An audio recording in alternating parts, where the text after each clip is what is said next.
This Cleveland Guardians preview episode of Dad's Bet Baseball is brought to you by Hall of Fame Bets, HOFapp.com. Use code DADS, 50% off the first month, 7-day free trial. We always tell you about Hall of Fame Bets. We love them because you can look up any player at any time. You can go and see if Jose Ramirez has had a steal against every team in the league. He has. And you can even go back and find out when he's had any Ks. He doesn't really do that much. But the best part about Hall of Fame Bets is that you can go into every single sport, which they offer sport, even soccer, even that week when we're not going to have any pro baseball and we won't really have any college basketball. You can go and you can bet some soccer. You can look in stats on there. Again, use code DADS, 50% off. They work really well with Handigraphs. We love them. We use them. We wouldn't talk about it if we didn't. Friend of the show, sponsor the show. And with that, we are really, really happy to have this guest, Gabb Goudy, who, in addition to being a FanDuel creator and just a sports savant in a good way, is one of my favorite follows because of both the combination of dunking on haters like nobody's business, really, really good food and travel picks, and dude, she knows ball. Gabb, thank you for joining us for Dad's Bet Baseball. Yeah, thank you guys for having me. Yeah, we are excited to talk about your team. The frustrating to everybody except for Cleveland Guardians fans. Yeah, the Cleveland Guardians. So I'm going to quickly go through what this team did last year. So we'll get to the punchline, which is the 15 and a half games that they made up. But this team, 2023, 76 wins, 2024, 92 wins. CJ remembers I was all over them in 2024. I said, they were actually worse last year. People yeah, they were worse that. last year. They were 4 wins worse. I think they were going to win 70 games, so they really showed me. Yeah, 88 wins, Pythag of 80, which does not surprise anybody that they should not have won 88 games. And let's go through who came, who left on this team. We were just talking before we started that this team doesn't really sign anybody. There's actually a notice on MLB.com for transactions that says free agents remaining 0. But the notable acquisitions, Colin Holderman, Sean Armstrong, who, if you're a super DFS nerd and fantasy nerd, you like Sean Armstrong. Rhys Hoskins, who, as a Phillies fan, I'm a big fan of. I think he's actually he's a perfect Cleveland Guardian for a couple of reasons I'll talk about later. Notable subtractions: Lane Thomas, who I'm always upset never really clicked. I thought he was like the perfect Guardian. Sam Hentges, John Means, I totally forgot was on this team last year. Jacob Eunice, Tristan McKenzie is back from the dead and is on the Padres. Colin Holderman, Will Brannon, who people don't realize was top 3 in AAA batting average last year. I noticed that when I was looking up Justin Crawford. Let's see. And then Stuart Fairchild is another one. Oh, sorry. The distractions were Lane Thomas and Henge and Tristan McKenzie. So, that being said, Gabb, your team, without talking about, well, you can talk about it. What do you remember about this team from last year besides the 15 and a half games that they made up on the Detroit Tigers? Or I remember they also had a 10-game losing streak and an 8-game losing streak that were actually really miserable. That's something that people don't talk about. I don't think they should talk about it, to be honest. Fun and good. But like at one point in the season, I was like, yeah, this team is definitely winning 70 games. They're not going to surpass that, and it's going to be a miserable experience. I didn't think they were going to win games at a point. Neither did most of anybody that pays any attention to any sort of analytics gap. Right. They really thought they weren't going to win many more games. 70 games. There's no way they're going to be good at all. And they decided they wanted to be. So you thought at some point, well, they surpassed everybody's expectations, but at a certain point, did you feel like this team had, I guess, when was it that you decided that this team actually has some magic to get you they're not going to be a 70-win team. They're going to ruin those unders for everybody. Do you want my real answer or a funny one? I want whatever you want to give. It's fine. Okay, when I knew this was going to happen, there was a Tigers fan that would reply under every single thing that I posted. They'd be like 15 and a half games, 12 and a half games. At one point, it got to like 7. He stopped doing it. So that's when I was like, oh, okay, this is actually. I thought this was going to be him like hating his team. Like, oh yeah, like you're definitely catching us. Like we suck. Well, like this is stopped. So I was like, yeah, okay, now we're actually going to do it. You're all the way out on your Tigers. Okay, we're doing it. then he stopped, and it was so funny. He started doing it again for like the Pistons recently. Oh, wow, really? Oh, with the Cavs, yeah. Yeah, Pistons count your days.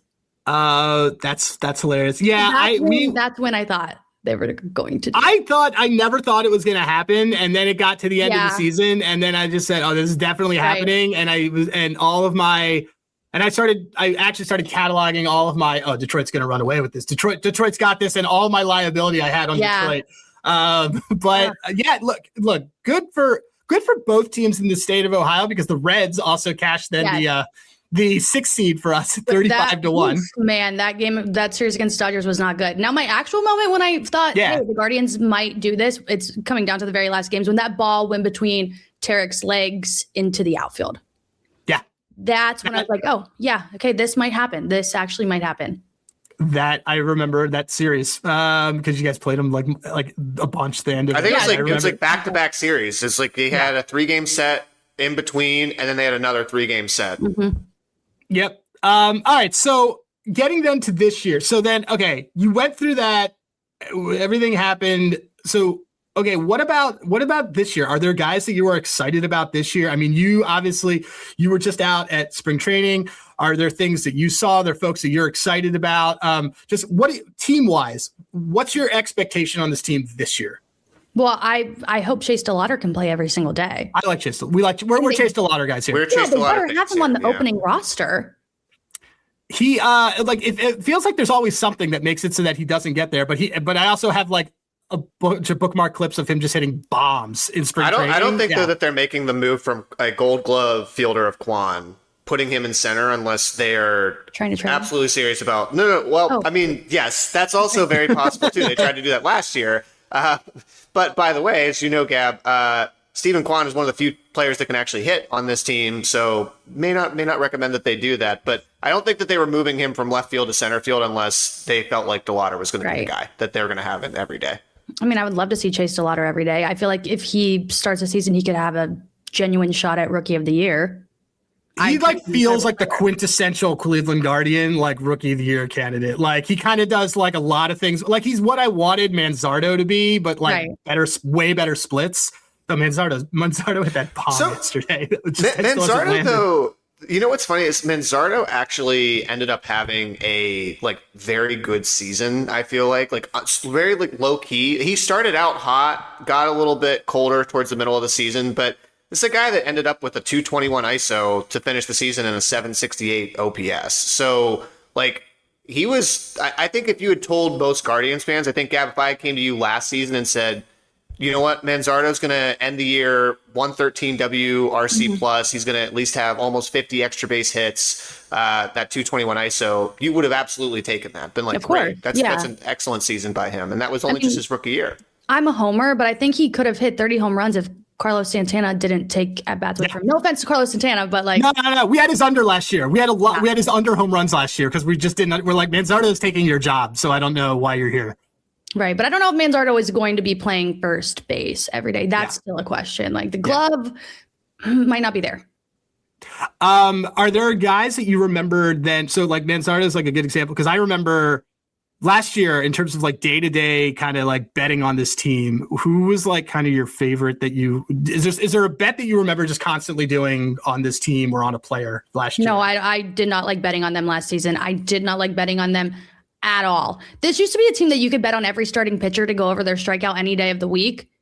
This team is just too erratic to find something that you genuinely enjoy. Maybe live at bats, betting the players to strike out.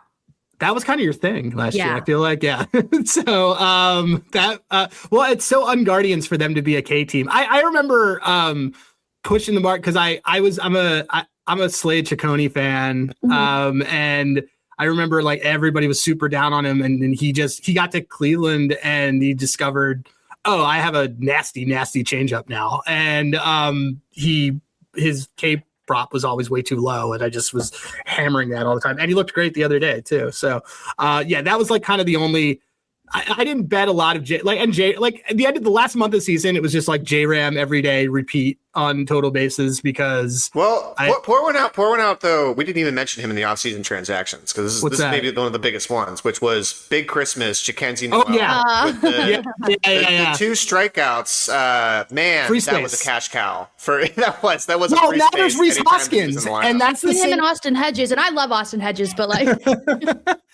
Yeah, that the Big Christmas, like we used to run batter strikeouts parlays, and yeah, that was the free space. But again, that was the point I was saying at the beginning. Now that Rhys Hoskins is there, Rhys Hoskins is absolutely your new free space, unless it's against a lefty. Yeah. But good to see him on there. So okay, then overall outlook on this team this year. What are we kind of thinking? Like, give us something good that you have that you're looking forward to other than just Chase DeLauder. Cade Smith. Okay, tell me more.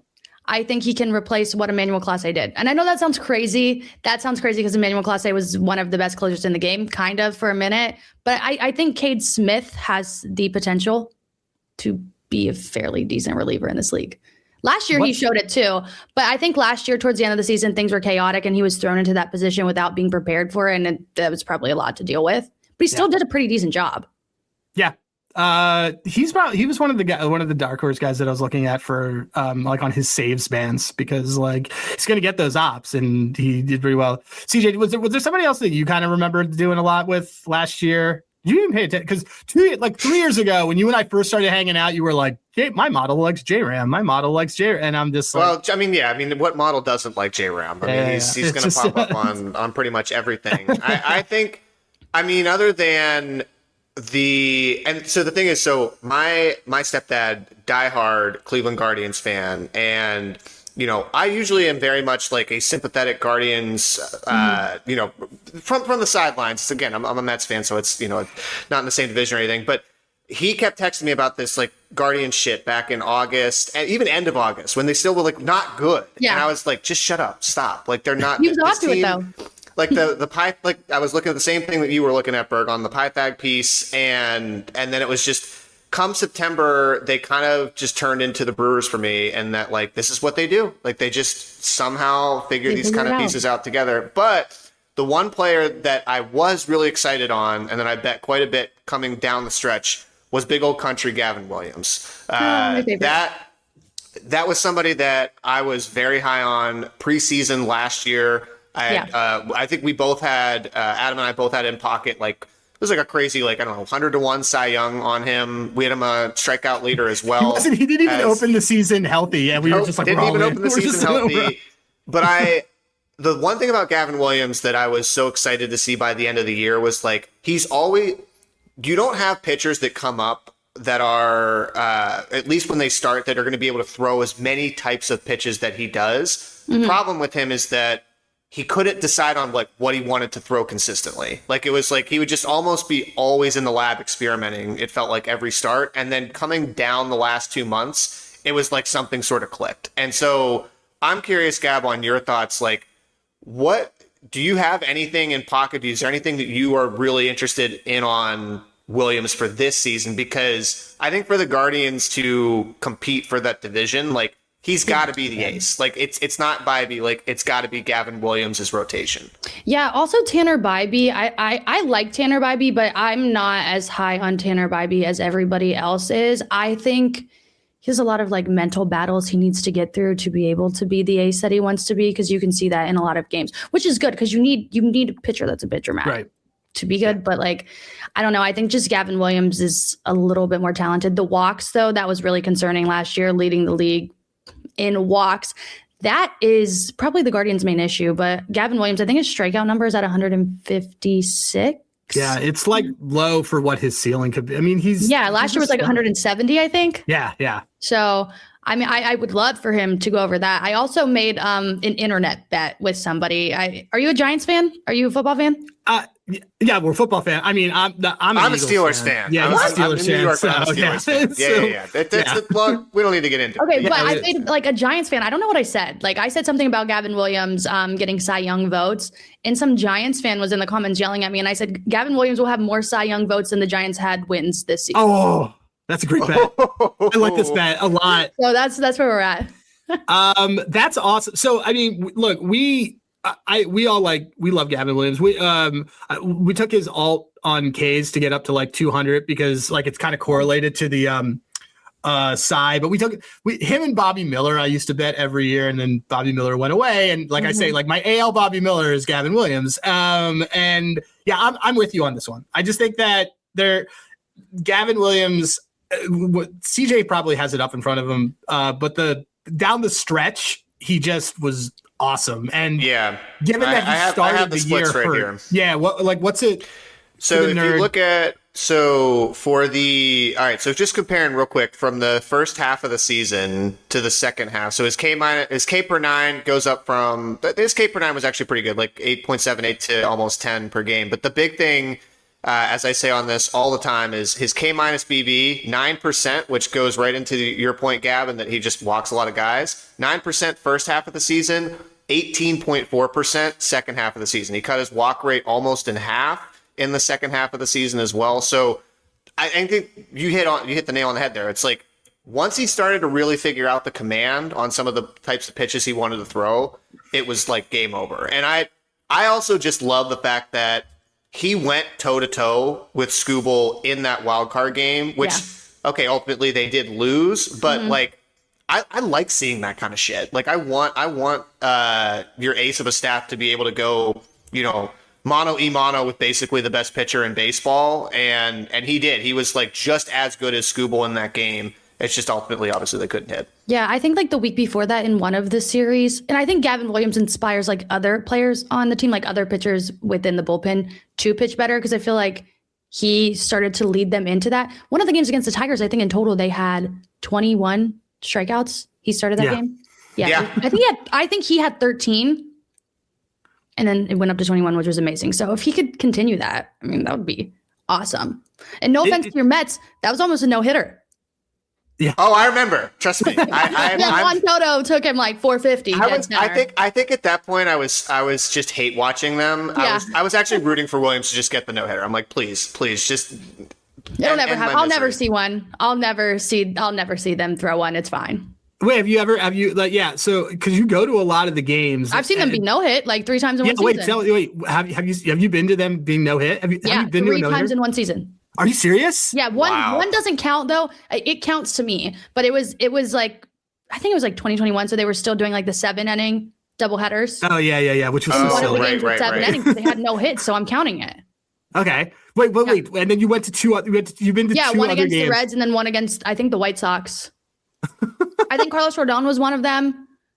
I can't remember the other one. It's hard. I've been to a couple, and I only remember the Matt. I was at the Matt Cain perfect game in San Francisco, and like Wade Miley or something. I remember it might have been like that sounds right. Like there was a random Wade Miley. There was a year because that was the year also that like Reed Detmers threw a no hitter. Like everybody threw a no hitter that could. I remember I was at a Kevin Millwood no hitter in 2004. It was Wade Miley. Yeah, Wade Miley no hitting the wow.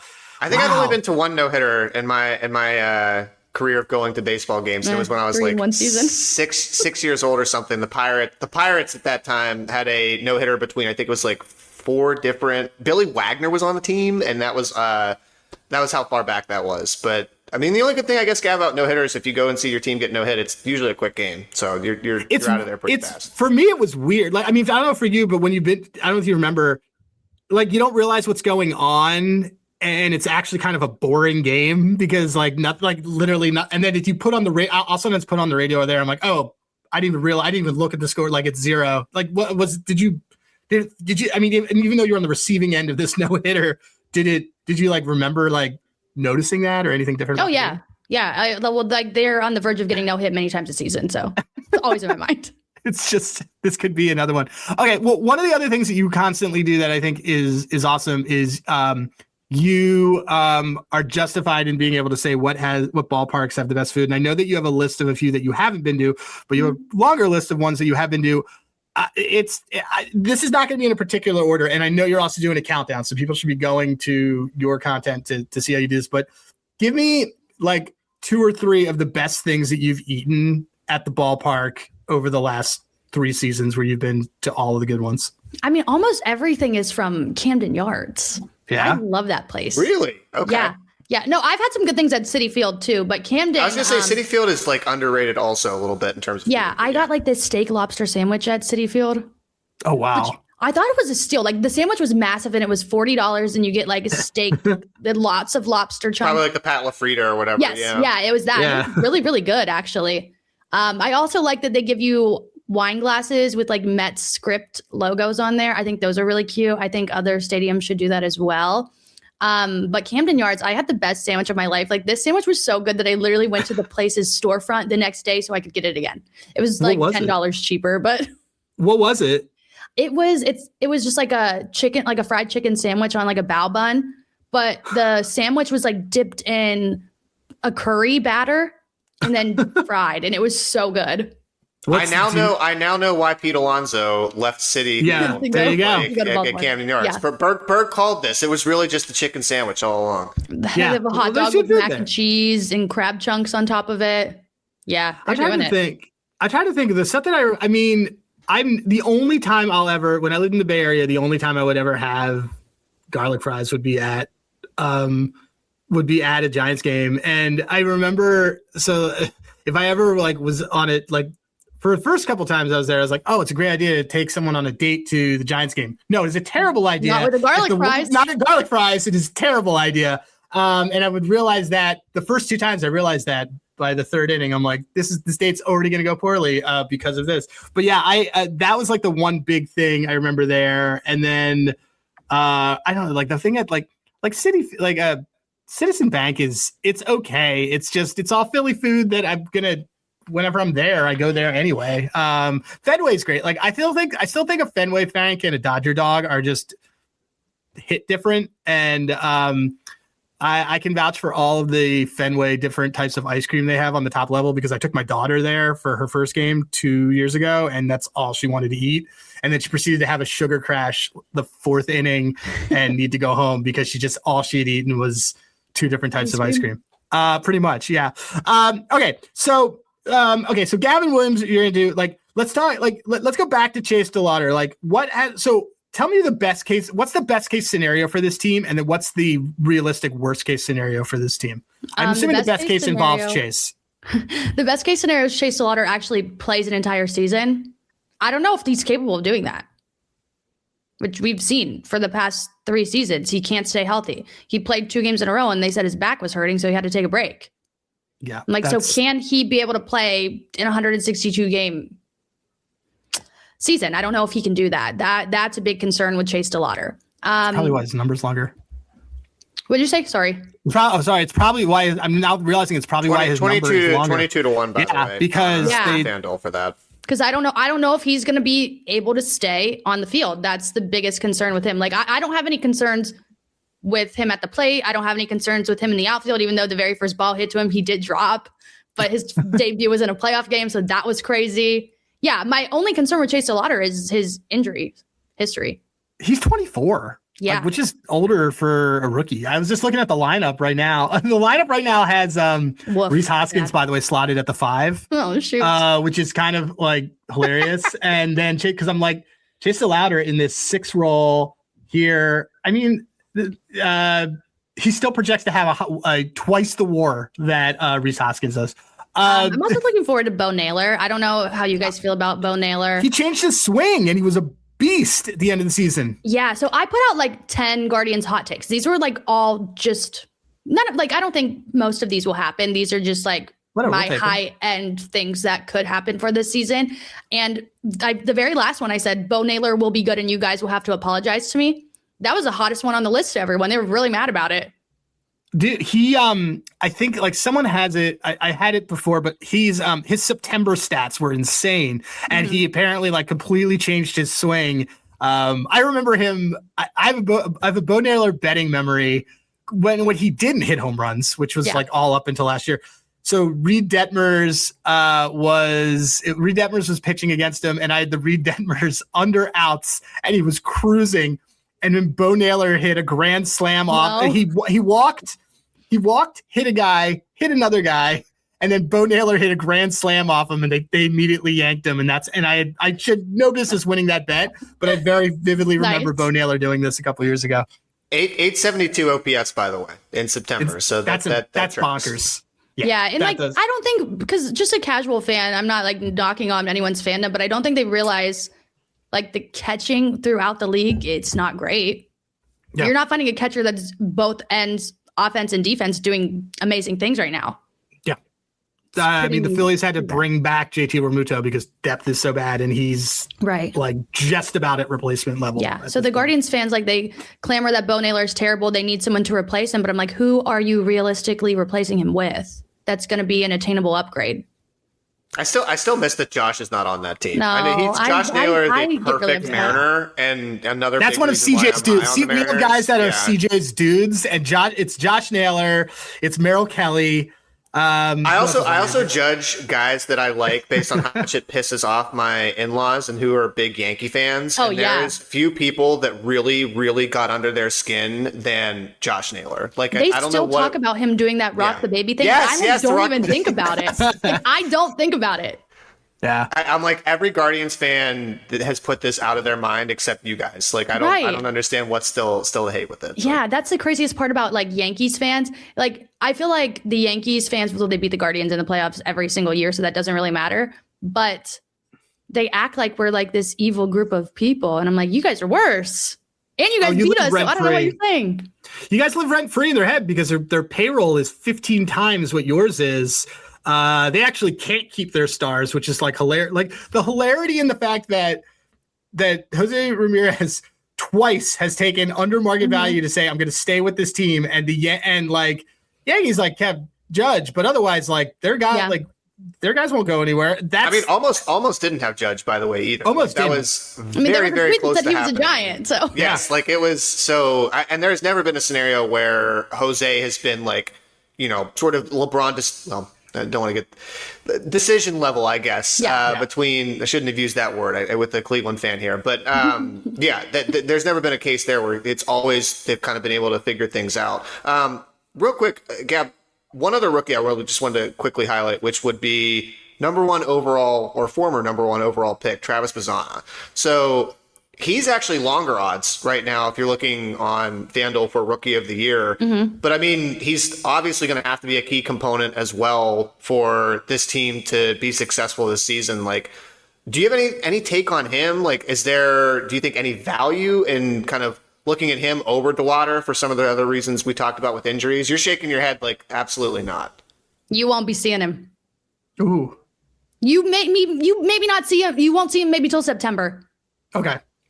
That's just how I feel. Like if he debuts sooner, I will apologize to the Cleveland Guardians front office for my slanderous words, but you will not be seeing him. I don't think you don't think this is like because I've looked at him as more of like the and not that he has a similar profile, but like look at the Royals last season. Mm-hmm. It was a dumpster fire from a hitting standpoint coming out of the gate, and I think they probably promoted Jack a little bit earlier than they had hoped for, and that may have not been the best thing for his development, although he's absolutely slaying in spring training right now. Yeah. But I kind of looked at it as a similar situation. I was like, look, if this team is 29th in OPS as a team overall for last season, if they start out and they still cannot hit, why wouldn't they try to bring him up and do something with him early? But you think that they'll probably still stay true. I mean, I think that every single season, and then they just never call anyone up.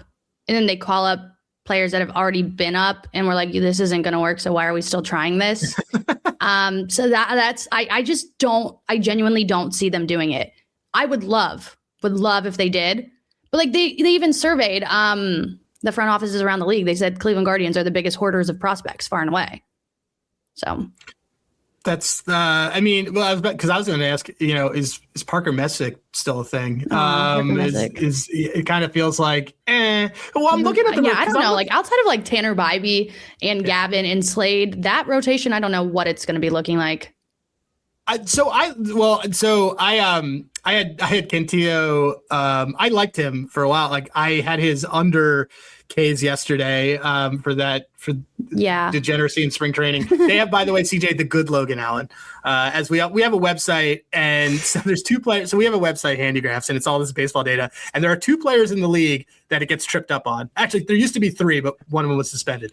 It is Logan Allen, because there are 2 Logan Allens, and Luis Castillo. And so whenever, and by the way, Luis Castillo has literally the same middle name too between the 2 players. Funny. So you can't even like try and say like, all right, we'll look at just middle name as the difference. No, they're literally the exact same person. It's hilarious, and it used to do that for like Luis Ortiz. God. Yeah, which was really, really funny. And I was like, oh, thank God this happened. I don't know, man. I kind of like this rotation. I guess that's the thing. I mean, it feels like, I don't know, maybe I'm like higher on Slade than others, but I think it's not hard for me to squint and see this team as like, I could end up buying in on them in July during that whole thing where, like, because now it's going to be, why not again? Because it's the AL, right. It's the AL Central, and it can happen. But like, I look at all these guys, and everybody is actually, so like Cantillo's going to be off of having actual time in the league. Logan Allen is now like recovered from injury. Slade is now on like a new team for a full season. Gavin's going to be off of injury. Like, all of this rotation can kind of work out really well because they have it, like, they didn't have, like, last year there was a lot of things against you going in. Yeah. So yeah, I mean, so given all that, I mean, what are you thinking? Kind of, we're probably kind of steer towards there now. Like, what are you kind of thinking on win total for this team? Are you an over or under gal on it? We have by the numbers that we have. So just, my number I gave them was, on when the season ended, I said 79 wins next year. No changes. They got to win. I said, depending on what they do at winter meetings. They went to winter meetings and did nothing. 79. The market opened at 80. What are we thinking? What do you like, over under? I would love for them to win 80 games. I would love that, but I just don't know if they're capable of doing that. Like, last year was an accident. It really was. Oh.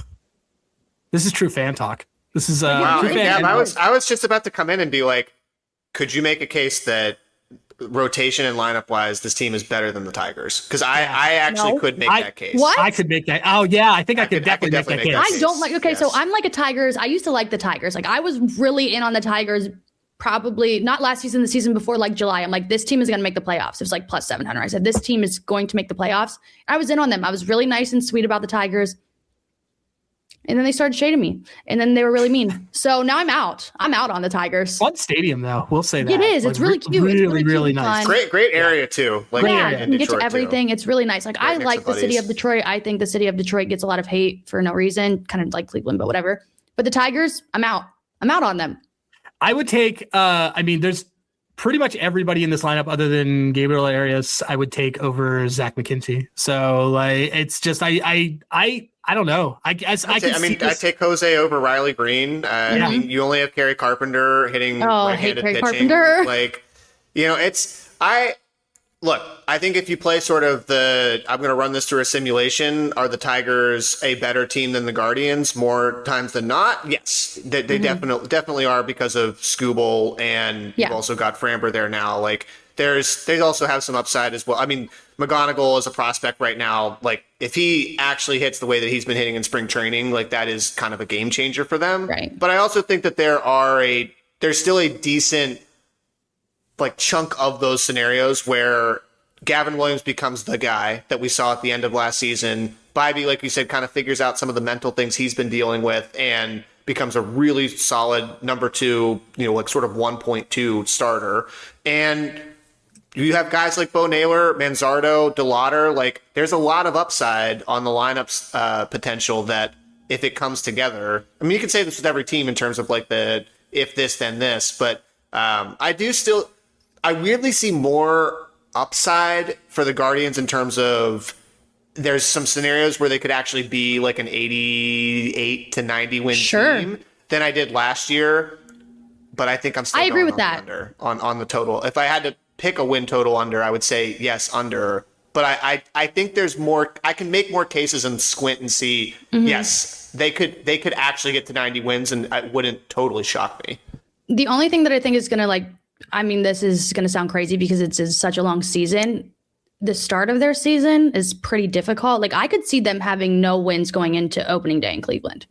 Really? Who they open? I haven't even looked at the schedule. Like, is that might be series against can we the find Dodgers? the April bets? What's the April bets haven't come out yet. That's one of our favorite ones to do. Is like who's got the longest kind of thing. Yeah, I mean, I'll tell you who they open with. They start with the Mariners. Okay. 4 games against the Mariners, and then the Dodgers, and then they open with the Cubs in Cleveland. Oh my God! See, that's not fun, you know. I know. I think I decided on this what my team bet is. So to put as CJ likes to say, to put a bow on all this stuff, we will. So I am under on the win total, but it's not. This isn't the worst team in the league. I think the worst team in the league is in that division. It's not the White Sox, and it rhymes with Schmins. We did that episode. We have the receipts of telling everybody that team is going to be terrible if the Rockies don't exist for some reason, and now it's a thing. Gab, you over under on the win total. You're under. I'm going to go under because then that sets me up for a better result. No, the management of expectations. Aim low, and reach for the stars. Mm-hmm. That's my life as well. CJ, over under. I'm under, but I'm prepared to not be as upset about this team come September. Well, we're not going to have as much Tigers liability as we had last year. That's also a really big reason why I hated them down the stretch. We had them tied to everything. We had so many exactas for the Tigers. We were in because in May we just were like, ship it. This is an easy leg for a part. Like we just were like futures parlay of this, like them to make the LCS, and then suddenly August we're just like, nope, this is scary. And it's funny, like going into the AL Central over like the last few years, it's always been the Twins. I'm like, what are you guys seeing? I don't know. We like Luke Keeschel, but we don't like anything else on that team. Byron Buxton, I like Joe Ryan. That's about it. Yeah, Joe Ryan. He's hurt. Joe Ryan's hurt. I know. And Pablo Lopez hurt. They keep talking about wanting to trade him. So okay, and now we'll go around and we kind of say like a team or a player future. I just took this with CJ. I'm going to take this from you, but I like it based on that schedule note. Cleveland Guardians' longest losing streak over 6.5 games, minus 120. Well, sounds like it's something that they could do. It's something. It's very well. It's their longest win is 6.5. So they're just like, we don't know. It's the shrug emoji of bets. But given that opening, April could go badly, and like you mentioned at the beginning, they had a 10-game losing streak and an 8-game losing streak. So I think I got to do this. I think I like this one. CJ, what do you have a player future or something that you want to add on this one? I'm just going to go Kyle Manzardo, 30+ home runs, 2-1. Ooh. I think he's, Gab, you already kind of called it out. I think he would have easily gotten to 30 last year, and people I don't think are paying quite as much attention to him with some of the other guys that we've talked about already on this podcast. So I really like the 30+ home runs. If you can get a better number than 2-1, great, but that's the one that I'm eyeing. I was going to say Jose Ramirez 30 home runs, but that was a way better number 2 weeks ago. Yeah. That was like plus 148. Now we're at minus 102. Would you still take it? Yeah. Would you take him MVP? Let's go. Let's even shoot higher. 40-40 season for Jose Ramirez finally. All right. No, he stole 2 bases. He's already stolen like 3 bases in spring training. He's got wheel. He's still going. He stole one yesterday. He's insane. I like it. All right. The 40 home runs. So I have the only like hater bet. Okay. Sorry. Dude, Gab, this was awesome. We definitely want to have you on during the season. Thanks for doing this. Can you tell everybody where they can find you? You guys can find me at Gabb Goudy, Gabb Goudy on every single social media platform there is. It's the same across the board. Awesome. Consistency. That we are confirmed well past the 50% of the teams that we have previewed. I don't just have to keep saying this, but thanks again to our sponsor, Hall of Fame Bets. Again, if you are under 30, then you watch this on YouTube and there's a QR code. If not, you listen to this in your ear holes and you just go to hofapp.com, use code DADS. We're going to keep marching on here. It's been a big week for our team previews. We got about 10 to 12 left. So I'm pretty excited about this. Another marathon session this weekend. So thanks again. Keep listening.